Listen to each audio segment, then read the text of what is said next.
La Fundació Gala Dalí incorpora a la seva exposició dedicada a l'autorretrat un oli sense títol inèdit datat de 1926. L'han anomenat Autorretrat desplegant-se en tres o Arlequí i procedeix d'una col·lecció particular que ha volgut mantenir el seu anonimat. L'obra té la particularitat que inclou en el dors un paisatge amb oliveres fet 3 anys abans, el 1923. Dalí havia tingut, com tots sabeu, un mestre que era Juan Núñez Fernández.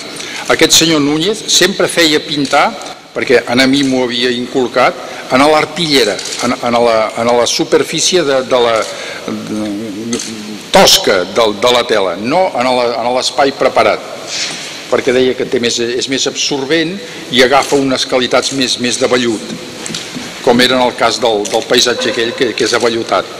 Aquesta imatge desplegada en què Dalí es representa a si mateix està subjecte a diverses interpretacions. Hi ha autors que defensen la presència de Federico García Lorca en la producció de l'obra de Dalí, concretament en algunes teles dels anys 26 i 27, coincidint amb el major moment de sintonia entre ambdós personatges. D'altres autors, però, consideren que les obres realitzades per Dalí al 26, la influència de Pablo Picasso és absolutament determinant.